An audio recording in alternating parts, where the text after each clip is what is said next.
my cruel stepmother threw my late father's old leather suitcase directly into the muddy driveway, screaming that a completely bankrupt failure had absolutely no right to step inside her pristine house ever again.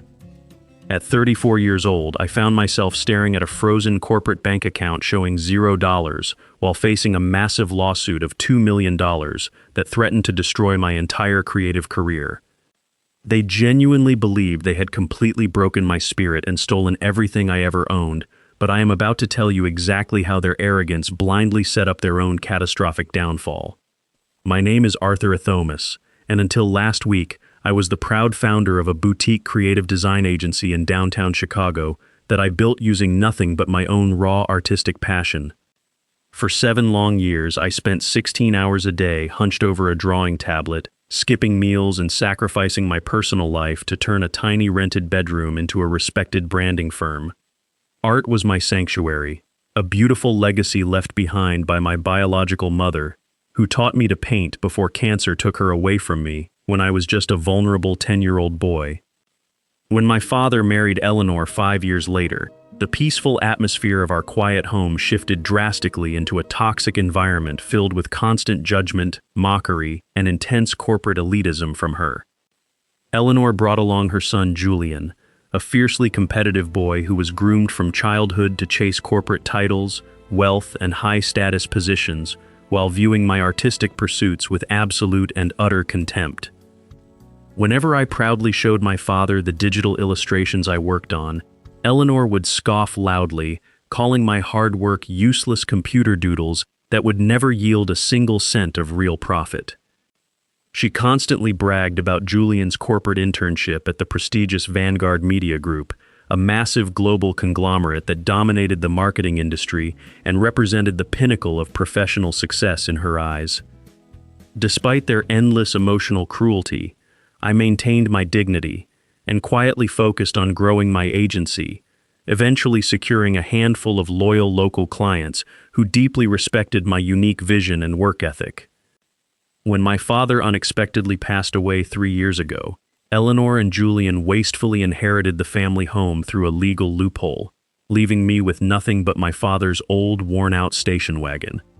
I never complained about the unfair inheritance because my creative agency was finally starting to gain real traction, attracting the attention of several major regional brands looking for fresh, innovative marketing campaigns.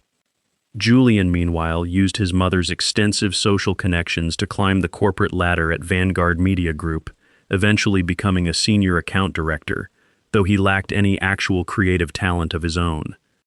He was constantly under immense pressure from his corporate superiors to deliver a groundbreaking project, as his recent campaigns had all underperformed significantly, putting his lucrative position in serious jeopardy.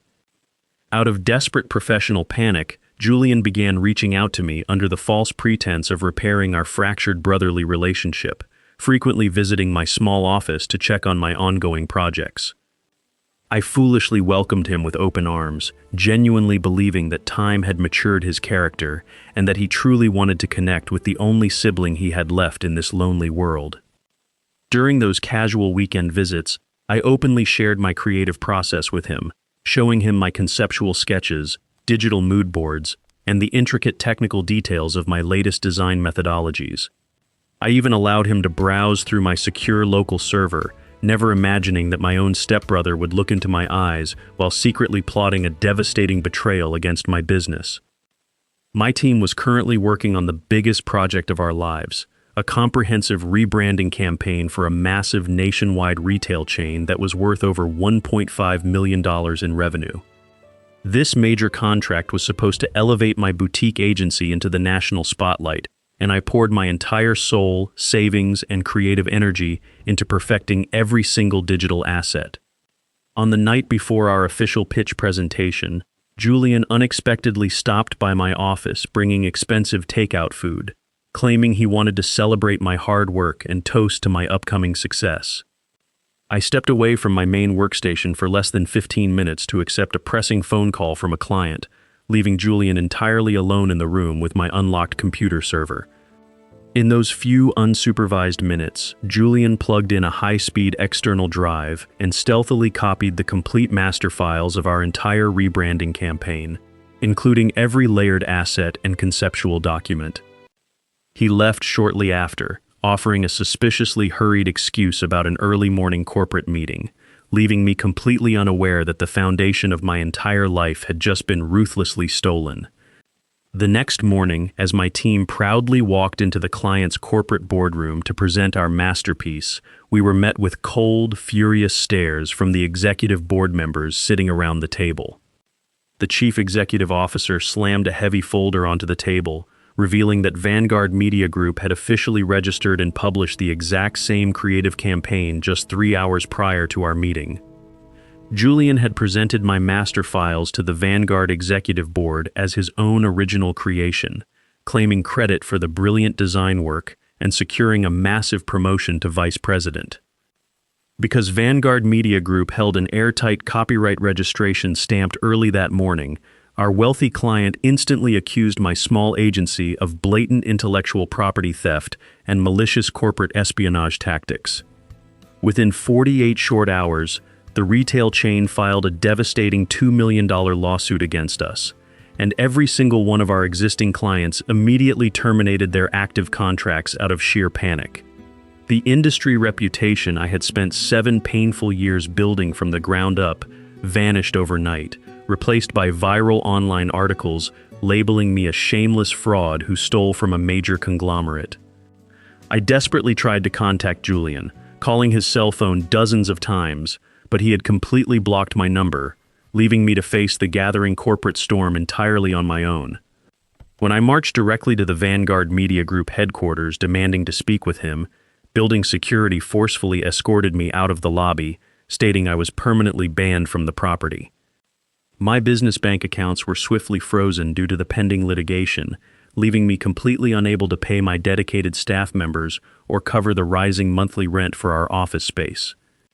I was forced to officially liquidate my beloved agency, watching through tearful eyes as liquidators packed up our high-end computers, drawing tablets, and the office furniture I had carefully assembled myself.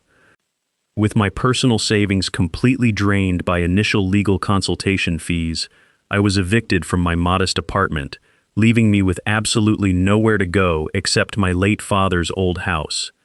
I packed my remaining clothes and my mother's vintage painting supplies into the old station wagon, driving across the city in a state of complete emotional numbness and profound betrayal. When I arrived at the childhood home my father had built, I found Eleanor standing on the front porch with a cold, triumphant smirk plastered across her heavily made-up face. Before I could even speak a single word, she threw my father's old leather suitcase into the mud, telling me that she would never allow a disgraced criminal to pollute her home. Julian stepped out onto the front porch behind her, wearing a tailored $3,000 suit purchased with the massive bonus money he received from ruthlessly stealing my hard-earned creative campaign design files. He looked down at me with supreme arrogance, laughing softly as he told me that digital artists were just disposable tools meant to be used by real corporate masterminds like himself. Eleanor loudly declared that Julian was the true pride of the family, while I was nothing but a genetic disappointment who had finally proven to be completely worthless to the world. They slammed the heavy oak front door shut, locking it securely from the inside, and leaving me standing alone in the pouring rain, staring at the muddy suitcase containing my life. I dragged the completely soaked suitcase back to the old station wagon, my hands trembling violently with a mixture of intense rage, deep sorrow, and an overwhelming sense of absolute helplessness. With no money for a cheap motel room, I parked the vehicle in a dark corner of a nearby Walmart parking lot, preparing to spend the night sleeping across the back seat. As the rain violently pelted the rusty roof of the car, I watched social media updates on my phone showing Eleanor and Julian celebrating his new executive promotion at an upscale restaurant. They were drinking expensive champagne and smiling brightly for the camera, completely indifferent to the painful fact that they had driven me into absolute homelessness using my own stolen creative labor. I clutched my mother's old wooden paintbrushes tightly against my chest, tears streaming down my face as I hit the absolute lowest point that a human being could possibly endure in life. I spent the long, freezing night shivering in the back of the station wagon, staring out the window at the bleak Chicago skyline, wondering how justice could be so incredibly blind. The sheer weight of the $2 million lawsuit crushed my thoughts, making me feel like an invisible speck of dust that was about to be swept away by powerful corporate giants.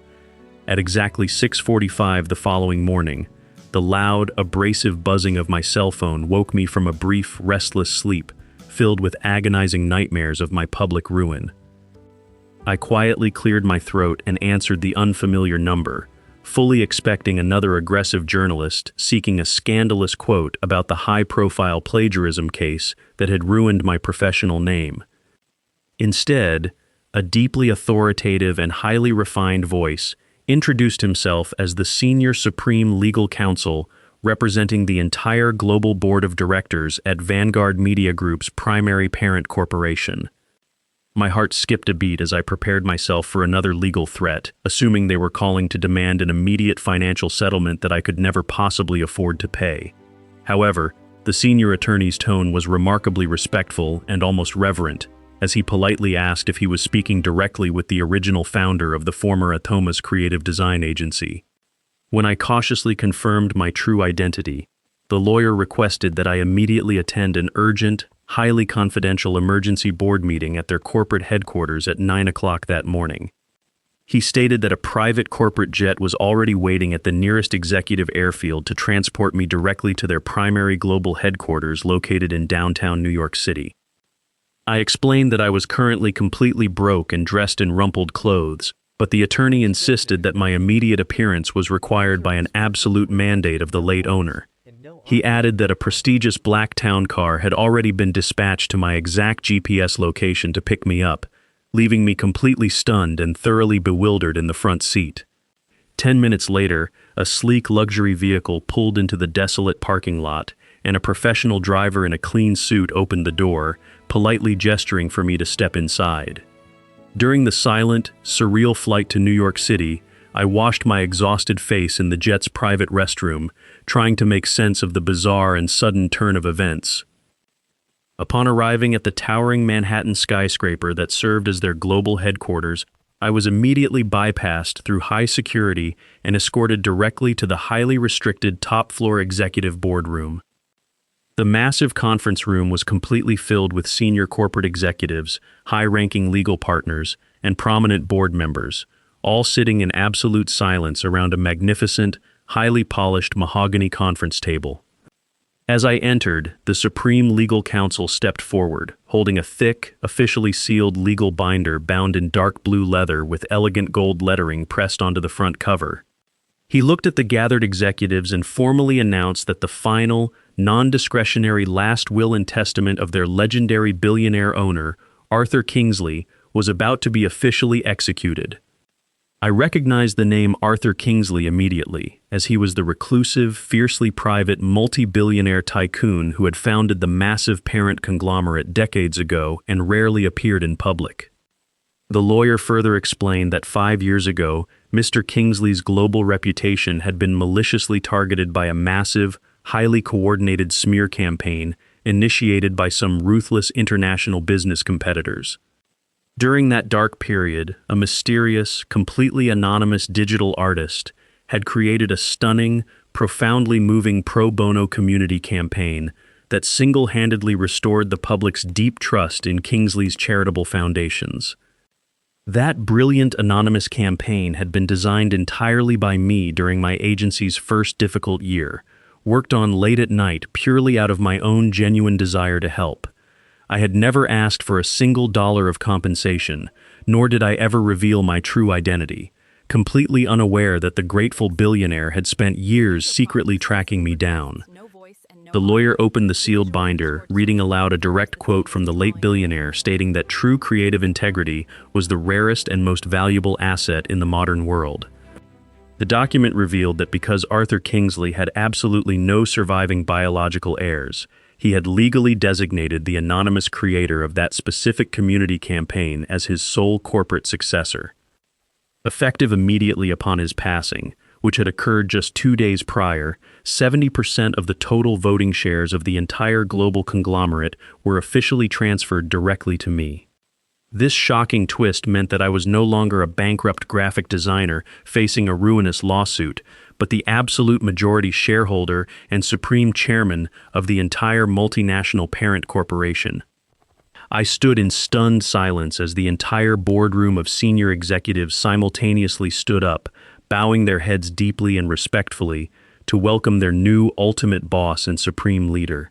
I looked down at the massive gold-embossed legal binder in my hands, slowly realizing that the crushing weight of absolute poverty had vanished in a single, life-altering moment of beautiful poetic justice. The Supreme Legal Counsel stepped forward, gently pulling out a high-backed leather chair at the absolute head of the long mahogany table, gesturing for me to officially take my rightful place. As I sat down, a sudden, powerful wave of profound calm washed completely over me, replacing my exhaustion with a razor-sharp focus to systematically dismantle the wicked people who tried to destroy me.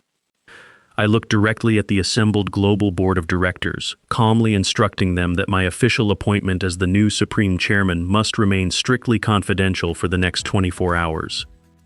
The senior executives nodded in immediate, absolute agreement, understanding that their new leader was already engineering a precise, calculated strategy to purge the entire corporate structure of any internal corruption. I immediately demanded the complete forensic auditing files and structural reports regarding Vanguard Media Group's recent creative campaign acquisitions, specifically targeting the highly publicized $1 million retail contract in Chicago. Within 20 short minutes, a senior data analyst provided me with a secure, encrypted flash drive containing the absolute digital metadata trail of the exact files Julian had falsely claimed as his own. The raw server logs clearly proved that Julian had logged into my boutique agency's local network at exactly 11:42 p.m., downloading every single layered graphic asset while I was away. Furthermore, the internal corporate communications revealed that Julian had used his mother's personal connections to expedite the fraudulent copyright registration, explicitly aiming to bankrupt my business before sunrise. Holding the irrefutable evidence tightly in my hand, I quietly ordered the legal team to immediately draft a total revocation of Julian's executive promotion, effective the moment I gave the command. I then directed the Supreme Legal Counsel to immediately schedule a mandatory emergency global executive review meeting at the Chicago Regional Branch headquarters for tomorrow morning at exactly 10 o'clock sharp. An absolute corporate mandate was swiftly transmitted to the Chicago office, explicitly requiring Vice President Julian and his immediate managing directors to be fully present to defend their new creative project. That same afternoon, I boarded the private corporate jet back to Chicago, watching the clouds pass beneath me while reflecting on how quickly the scales of justice could completely tilt. Instead of returning to the cold Walmart parking lot, I checked into a pristine luxury suite at the finest hotel downtown, finally getting a peaceful, undisturbed night of deep sleep. Meanwhile, over in the affluent suburbs, Julian and Eleanor were blindly indulging in their stolen victory, completely unaware of the massive financial storm that was rapidly gathering directly above them. Julian had received the urgent corporate notification on his phone, foolishly assuming that the global parent corporation was flying in top executives purely to celebrate his historic, multi-million-dollar branding victory. He immediately called his mother to brag about the high-level meeting, arrogantly inviting her to sit in the executive gallery so she could witness her golden son receive ultimate praise. Eleanor was utterly ecstatic, spending the evening loudly mocking my memory while helping Julian select a bespoke, $5,000 designer suit to wear for his grand moment of corporate coronation. They genuinely believed they had permanently banished me to the absolute fringes of society, assuming a broken digital artist could never possibly recover from a devastating $2 million federal lawsuit. The following morning, the sun rose brightly over the glass towers of downtown Chicago, illuminating the grand stage where a lifetime of cruel, calculated family betrayal would finally be answered. At exactly 9:45, I arrived at the Vanguard Media Group skyscraper, dressed in a flawless, custom-tailored dark charcoal suit provided by the parent company's premium executive concierge service. Flanking me on either side were four high-ranking corporate attorneys from New York, two private forensic investigators, and the towering chief of global security, all carrying official legal briefcases. The lobby security guards, who had violently escorted me out of the building just 2 days prior, immediately froze in absolute shock when they recognized my face among the elite delegation. Before they could even utter a word or check my credentials, the global security chief stepped forward, coldly ordering them to stand down and grant our party unrestricted executive elevator access. We rode the private elevator up to the top floor in total silence, the steady hum of the machinery matching the calm, unyielding determination pounding deeply inside my chest. When the heavy glass doors opened to the main executive floor, I could see the regional board members already gathering nervously outside the grand conference room, whispering about the sudden meeting. Inside the pristine boardroom, Julian was leaning confidently against the glass table, laughing loudly with several local directors while Eleanor sat proudly in the back row, draped in expensive jewelry. She was holding a brand new luxury designer handbag, her face beaming with smug satisfaction as she watched her golden son bask in the premature adulation of his unsuspecting corporate peers. At exactly 10 o'clock sharp, the double doors swung wide open, and my legal team marched inside, instantly commanding the absolute attention of every single person in the room. I stepped into the boardroom last, walking with slow, deliberate strides that echoed sharply against the polished marble floor, my eyes locked directly onto my treacherous stepbrother's face. The moment Julian looked up and recognized me, the confident, arrogant smile completely vanished from his lips, replaced by a sudden look of intense confusion and profound irritation. Eleanor gasped loudly from the back gallery, immediately jumping out of her leather chair and pointing a manicured finger directly at me, with absolute fury flashing in her cold eyes. She screamed at the local security guards to throw me out, loudly declaring that a pathetic, bankrupt criminal had no right to trespass inside a high-level corporate meeting. Julian stepped forward aggressively, his voice dripping with condescension as he demanded to know how a homeless failure like me had managed to sneak past the front desk security. Before he could utter another insulting word, the Supreme Legal Counsel from New York slammed a heavy legal binder onto the mahogany table, producing a deafening crack that silenced the room. The senior New York attorney looked coldly at Julian and authoritatively stated that anyone who spoke out of turn would be immediately and forcefully removed from the premises by corporate security personnel. I quietly walked past the stunned local directors, pulling out the massive leather chair at the absolute head of the table and sitting down with supreme, effortless confidence. Julian's face flushed a deep, angry crimson as he demanded to know why a worthless digital artist was sitting in the sacred seat reserved exclusively for the highest corporate authority. The Supreme Legal Counsel cleared his throat, formally announcing to the entire room that 70% of the global parent conglomerate's voting shares had been legally transferred to me. He officially declared that under the direct last will and testament of Arthur Kingsley, I was now the absolute majority shareholder and supreme chairman of the entire global corporation. An oppressive, suffocating silence instantly fell over the entire boardroom as the local regional directors slowly began to realize that the man they sued was now their ultimate boss. Eleanor's jaw dropped in absolute horror, her face turning completely pale as she leaned heavily against the back wall, tightly clutching her expensive designer handbag for physical support. Julian shook his head in violent disbelief, stammering frantically that there must be some sort of ridiculous administrative mistake, loudly claiming that I was nothing but a broke loser. I calmly opened my sleek leather folder, looked down at the printed server logs, and spoke into the microphone, my voice echoing with absolute, undeniable authority throughout the room. I stated that we were not here today to celebrate a brilliant marketing campaign, but rather to investigate a disgusting case of corporate espionage and grand intellectual property theft. I gestured to the forensic investigators, who instantly activated the massive digital projector screen on the wall, displaying the precise server logs from the night of the theft. The screen clearly showed Julian's personal external hard drive serial number connecting to my agency's server, at exactly 11:42 p.m., downloading the entire master design campaign. I then displayed a detailed forensic analysis of the campaign files Julian had submitted to Vanguard, revealing my unique, hidden digital watermark embedded deeply within every single graphic layer. Julian began to sweat profusely, his eyes darting frantically around the room as he realized that his entire, calculated lie had been completely exposed in front of his peers. He desperately looked to the regional directors for any kind of help, but they all intentionally turned their faces away, completely unwilling to associate themselves with an exposed corporate criminal. I looked directly at Julian, coldly stating that his short-lived career at Vanguard Media Group was officially over and that he was being terminated for gross corporate misconduct immediately.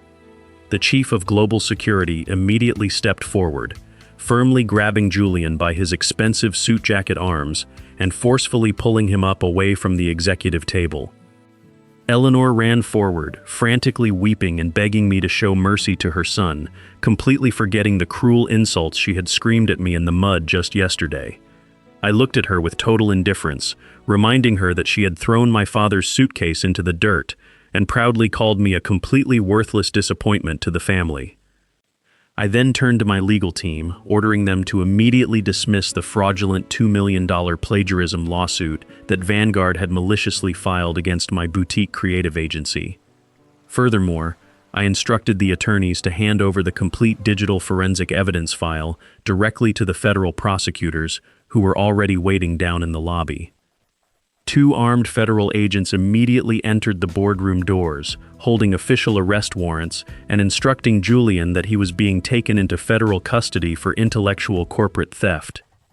Julian collapsed to his knees, openly sobbing as the cold metal handcuffs were securely clicked around his wrists directly in front of his shocked, silent former corporate colleagues. Eleanor collapsed to the marble floor alongside him, screaming hysterically in complete, unyielding despair as she watched her golden son's bright corporate future permanently shatter into pieces. The security team forcefully escorted both of them out of the skyscraper building, permanently banning them from ever stepping foot on any corporate property owned by the parent conglomerate. I turned back to the remaining regional directors, who were all sitting completely rigid in their seats, terrified that they would be next to face my absolute corporate wrath. I calmly announced that a thorough, comprehensive forensic audit of the entire Chicago branch would begin immediately to completely eliminate any remaining traces of toxic corporate corruption. That evening, I officially signed the legal paperwork to fully restore my boutique agency, providing my dedicated staff with massive financial bonuses for their unwavering loyalty through the crisis. I also instructed my high-level legal team to launch an immediate, thorough investigation into the handling of my late father's estate and the sudden transfer of the property. The forensic accounting team swiftly uncovered undeniable evidence that Eleanor had illegally forged my father's signature on the house deed documents just days before his tragic, unexpected passing. Armed with this new legal proof, the Cook County Sheriff's Department served an immediate, non-negotiable eviction notice to Eleanor, ordering her to vacate the family home within 48 hours. She was forced to pack her remaining belongings into a cheap rental truck completely alone, weeping bitterly as she realized she had lost absolutely everything she had ever stolen. Eleanor moved into a tiny, cramped apartment on the dangerous outskirts of the city, working a low-wage job just to survive, while Julian awaited his official federal trial. The lavish lifestyle they had ruthlessly built on the stolen foundation of my hard work and creative talent had completely dissolved into absolute, unrecoverable ruin within a matter of days.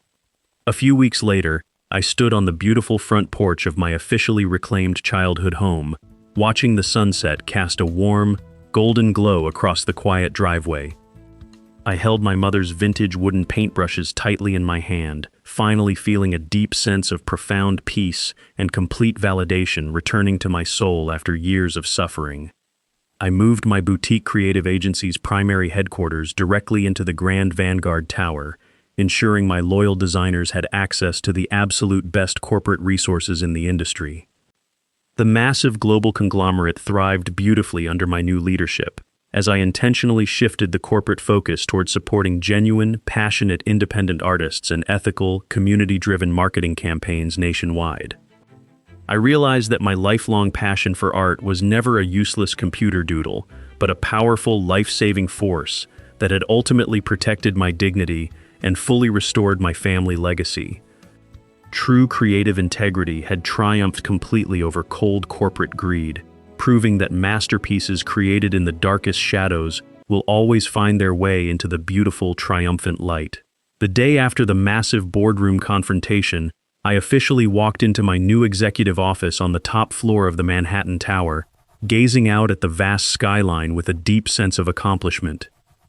I appointed a team of highly respected legal experts to thoroughly investigate every single contract that my corrupt stepbrother had handled during his brief, fraudulent tenure at Vanguard Media Group. The initial preliminary investigation quickly revealed that Julian had been systematically skimming corporate funds from smaller independent design vendors, forcing them into highly unfair, predatory agreements through some ruthless corporate practices. I immediately nullified those exploitative contracts and issued full, generous financial reparations to those wronged creators, ensuring that Vanguard would now operate under a strict code of absolute professional ethics. Word of these sweeping, positive structural reforms spread very rapidly across the fiercely competitive global marketing industry, instantly restoring our parent corporation's fractured public reputation to an absolute all-time high. One chilly morning, as I walked toward my waiting vehicle outside the Chicago office, I found Eleanor standing by the security gates, her clothes disheveled and her eyes filled with desperate tears. She frantically lunged forward past the barriers, loudly begging me to use my immense wealth and corporate influence to hire an expensive defense attorney for Julian's upcoming federal criminal trial. She sobbed hysterically on the concrete pavement, claiming that she was completely broke and that my late father would never want to see his own family members suffering in such absolute misery. I stopped and looked down at her with cold, unyielding detachment, softly reminding her that she showed absolutely zero mercy when she threw my father's leather suitcase into the mud.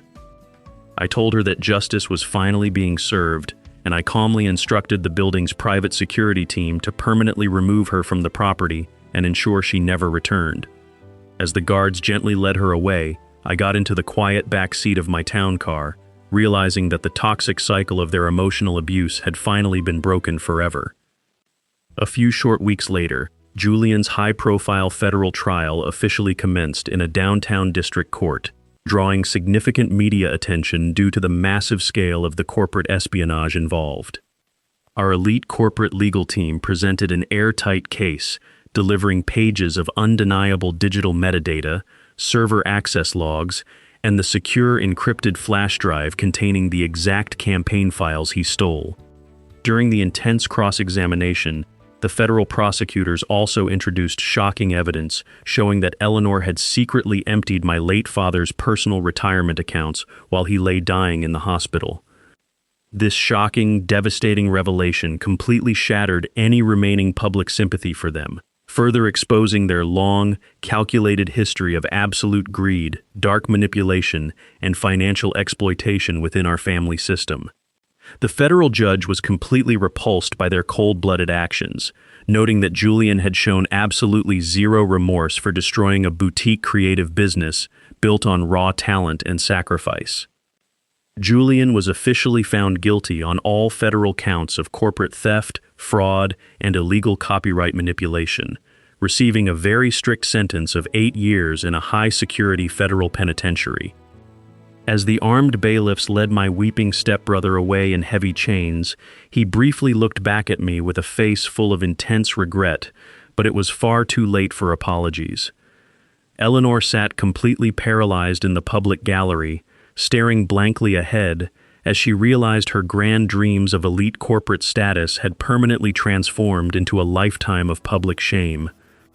With the legal proceedings officially concluded, I turned my full attention toward honoring the beautiful, enduring artistic legacy of my beloved biological mother, who had originally inspired my very first sketches. I officially established the Kingsley Thomas Creative Arts Foundation, a massive multi-million-dollar philanthropic organization dedicated entirely to providing free financial grants, premium equipment, and secure studio spaces to struggling independent artists. We purchased a beautiful old brick warehouse in downtown Chicago, transforming the historic structure into a state-of-the-art community center where young aspiring creators could safely learn advanced digital design methodologies. I personally invited my original, fiercely loyal design team from my liquidated boutique agency to become the senior directors of this new foundation, giving them complete creative freedom and security. They were absolutely overwhelmed with deep joy, tears flowing freely as we stood together inside the grand gallery space, ready to inspire the next generation of passionate, uncompromised American artists. Next, I hired a team of premium historical restoration contractors to completely rebuild my childhood home, explicitly instructing them to strip away every single trace of Eleanor's tacky and tasteless decorations. We carefully restored the beautiful oak front door, repainted the classic wraparound porch, and planted a gorgeous garden filled with the exact same vibrant flowers my biological mother used to cultivate. I personally moved back into the historic family home, placing my father's old leather suitcase safely in the study, alongside my mother's vintage wooden paintbrushes as permanent symbols of our resilience. Sitting quietly in my father's old favorite armchair, I could finally feel his loving spirit embracing the peaceful rooms, knowing that his true legacy had been fully rescued from those thieves. Vanguard Media Group flourished beautifully under my continuous guidance, shifting its primary corporate strategy toward supporting ethical, highly impactful, community-driven marketing campaigns that genuinely helped regular American families across the nation. Our brilliant nationwide retail rebranding project, the exact same masterpiece that Julian had ruthlessly stolen from my computer server, was officially launched to absolute critical acclaim and record-breaking public engagement. I made sure that every single digital asset carried the prominent official credit line honoring my original boutique design agency, completely cementing our true ownership in the permanent industry archives. The major national retail corporation that had previously sued me publicly issued a formal, highly publicized apology, offering an exclusive 5-year multi-million-dollar contract directly to my newly expanded creative firm. I graciously accepted their lucrative contract, using the massive corporate profits to further expand our philanthropic arts foundation into several other major working-class neighborhoods and cities across the United States. Life in Chicago eventually returned to a beautiful, steady rhythm of meaningful creative labor, deep personal fulfillment, and an absolute, permanent absence of the toxic drama that once plagued me. I spent my weekends painting traditional landscapes on raw canvas, completely stepping away from the digital screens to reconnect with the pure, tactile art forms my mother loved so dearly. Sometimes, as I drove through the city streets in my father's fully restored station wagon, I would pass by the modest outskirts where Eleanor now lived her quiet, broken life.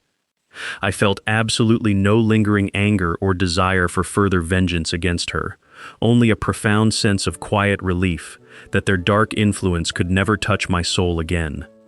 They had tried to bury me deep in the freezing mud of public disgrace and complete financial ruin, completely forgetting that a true artist always carries his greatest treasures inside his mind.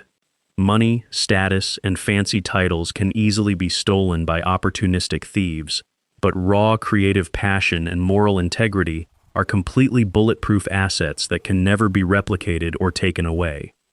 I stood tall as a living testament to the undeniable power of patience, disciplined hard work, and the absolute inevitability of poetic justice when you refuse to compromise your core values. The silent masterpiece that I had created in the deep shadows of despair had finally emerged into the beautiful, triumphant light of day, illuminating a magnificent future of endless artistic possibilities. Every painful tear I had shed while shivering in the back seat of that cold station wagon had officially transformed into a brilliant brushstroke on the grand, resilient canvas of my new life. I had fully reclaimed my true identity, completely protected my family's precious legacy, and built an unyielding empire of creative freedom that would stand proudly for many decades to come. As the gentle evening breeze blew across the peaceful porch of my childhood home, I smiled softly and closed my eyes, completely wrapped in a profound, hard-earned sense of absolute peace. My long, agonizing journey through the darkest valleys of family betrayal had finally reached its beautiful, permanent destination, leaving behind a legacy of absolute truth, unbroken dignity, and ultimate creative triumph. The corporate world would always remember the name Arthur Athamas, not as a tragic victim of fraud, but as the supreme visionary leader who completely redefined the true meaning of artistic success.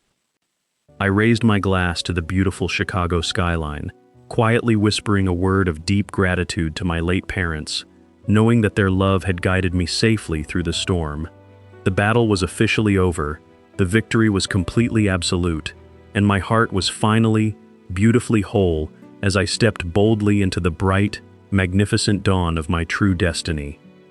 No matter how dark the night may seem, true creative integrity will always find a way to conquer the coldest greed, shining brilliantly like a priceless masterpiece that can never be destroyed. With a clear mind and an unbroken spirit, I officially turned the final page on that painful chapter, ready to paint the beautiful, unlimited future that lay waiting directly before me. I spent the following months traveling to various small art schools across the country, personally delivering major financial endowments to ensure that young, underprivileged creators never had to sacrifice their dignity. The global board of directors at Vanguard Media Group grew to deeply respect my hands-on leadership style, recognizing that empathy and artistic authenticity were incredibly powerful drivers of modern corporate growth. We completely transformed our internal corporate marketing departments, banning all cutthroat predatory practices and establishing a revolutionary mentorship program that safely paired seasoned corporate executives with fresh, innovative freelance designers. This beautiful synergy between corporate structure and raw creative freedom allowed our business to design highly successful international campaigns that focused heavily on solving real-world environmental and complex social issues. My original staff members frequently commented on how surreal it felt to transition from a tiny, cramped rented office to managing the absolute highest-tier corporate accounts in the entire global industry.